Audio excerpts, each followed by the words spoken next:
செந்தில் பாலாஜி போல் சிக்க போகும் அமைச்சர், அதிர வைக்கும் ஆடியோ ஆதாரங்கள். ரொம்ப யோசிக்காத, யோசிச்சேன்னா போயிடும். நடந்தது என்ன? அதிமுக ஆட்சியில் போக்குவரத்து துறை அமைச்சராக இருந்தபோது ஓட்டுநர், நடத்துனர் உள்ளிட்ட பணியிடங்கள் நிரப்புவதில் முறைகேட்டில் ஈடுபட்டதாக செந்தில் பாலாஜி மீது புகார் எழுந்தது. ஆனால் காவல்துறை முறையான விசாரணையை நடத்தவில்லை என உயர்நீதிமன்றத்தில் வழக்கும் தொடுத்தார்கள். அதேபோல் அரசு வேலை வாங்கி தருவதாக பணம் வாங்கிக் கொண்டு மோசடி செய்த புகாரில் தான் மத்திய குற்றப்பிரிவு போலீசின் வழக்கு பதிவு, லஞ்ச ஒழிப்புத்துறை ரைட், அமலாக்கத்துறையின் கைது, சிறையில் அடைக்கப்பட்டு இன்று வரை வெளியிலேயே வர முடியாமல் தவித்துக் கொண்டிருக்கிறார் அமைச்சர் செந்தில் பாலாஜி. இந்நிலையில் தான் அமைச்சரின் தம்பி என்று சொல்லிக்கொண்டு வேலை வாங்கி தருவதாக பணம் வாங்கிக் கொண்டு ஏமாற்றியதாக கூட்டுறவுத்துறை அமைச்சர் பெரிய கருப்பனின் பெயரும் கோட்டை வட்டாரத்தில் பரபரப்பாக பரவி வருகிறது. இது குறித்து நாம் விசாரித்த போது காஞ்சிபுரம் மாவட்டம் ஒளிமுகமது பேட்டையைச் சேர்ந்தவர் வணிகவியல் ஆசிரியர் இவரார்.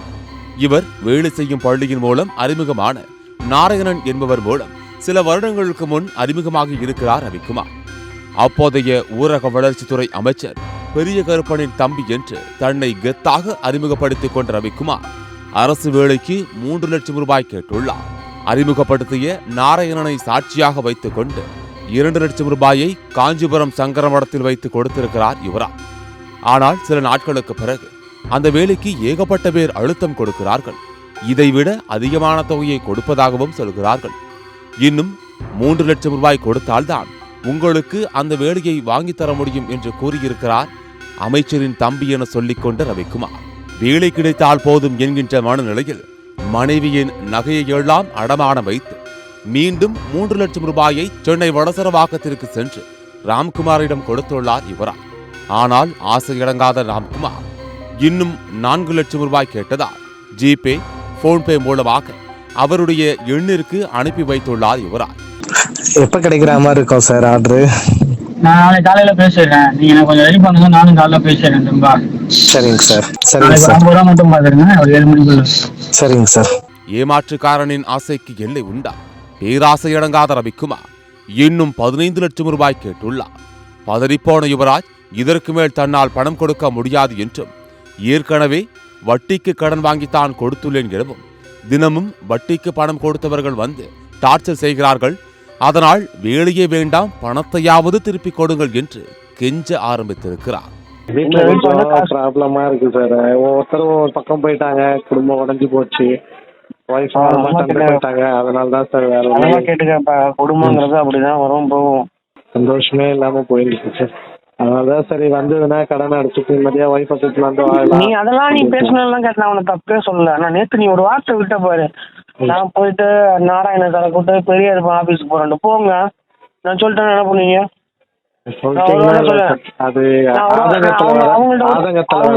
அவங்க வீட்டுல ஒரு வார்த்தை சொல்லுவேன், எனக்கு யாருன்னே தெரியாது சொல்லிடுங்க, நான் போனை சுவிச் ஆஃப் பண்ணிடுறேன், நம்பரை தூக்கி போட்டான்டா.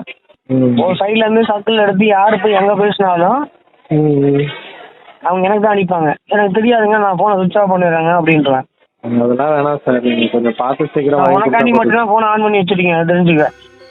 ஆனால் வேலையையும் வாங்கி கொடுக்காமல், வாங்கிய பணத்தையும் திருப்பிக் கொடுக்காமல் ஏமாற்றியுள்ளார் ரவிக்குமார். அவர் வைத்திருக்கும் சம்புரா மெடிக்கல் பெயரில் கொடுத்த காசோலைகளும் ரிட்டர்ன் ஆகிவிட்டன. ரவிக்குமாரை தொடர்பு கொண்டு யுவராஜ் பணத்தை திருப்பி கேட்டபோதுதான் யாருமே எதிர்பார்க்காத ட்விஸ்டை கொடுத்துள்ளார் அமைச்சரின் பெயரில் ஏமாற்றிய ரவிக்குமார்.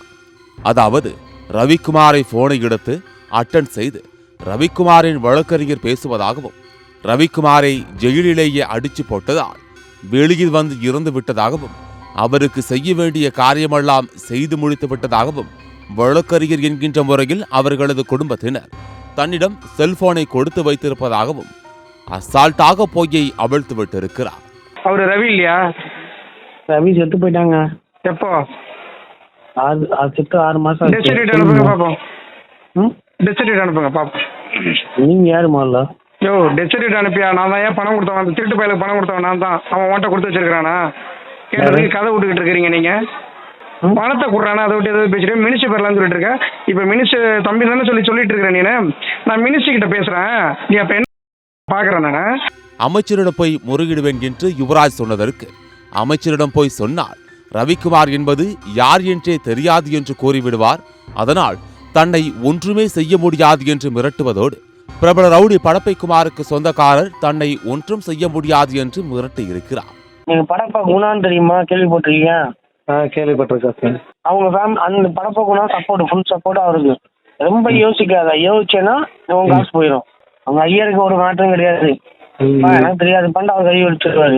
இதனால் 9 லட்சம் ரூபாய் பணத்தை இழந்து கடன் கொடுத்தவர்களின் டார்ச்சர், குடும்ப வறுமை என கடுமையாக பாதிக்கப்பட்டிருக்கிறார் யுவராஜ். மோசடி குற்றச்சாட்டுக்கு ஆளான ரவிக்குமார் இது குறித்து பேசும்போது, வேலை வாங்கி தருவதாக யுவராஜிடம் பணம் வாங்கியது உண்மைதான். அமைச்சர் பெரிய கருப்பன் தனக்கு அண்ணன் முறை வரும் என்றும், அவர் பெயரை சொல்லித்தான் யாரையும் ஏமாற்றவில்லை என்றும் அந்தர்பல்ட்டி எடுத்திருக்கிறார். இது தொடர்பாக அமைச்சர் பெரிய கருப்பனை தொடர்பு கொண்டு கேட்டபோது, ரவிக்குமார் என்கின்ற பெயரில் எனக்கு எந்த தம்பியும் கிடையாது. என்னுடைய பெயரை சொல்லி யாராவது பணம் ஏமாற்றி இருந்தால் அதற்கு நான் எப்படி பொறுப்பாவேன் என்று அவர் மீதான குற்றச்சாட்டை மறுத்தார். தீர விசாரித்தால்தான் ரவிக்குமாருக்கும் அமைச்சர் பெரிய கருப்பனுக்கும் உள்ள தொடர்பு என்ன, அமைச்சரின் பெயரில் இதுபோன்று இன்னும் யார் யாரிடம் எல்லாம் அரசு வேலை வாங்கி தருவதாக சொல்லிக்கொண்டு பணம் வாங்கி ஏமாற்றி வருகிறார், வேறு யாருக்கெல்லாம் தொடர்பு உள்ளது என பல உண்மைகள் வெளிவரும்.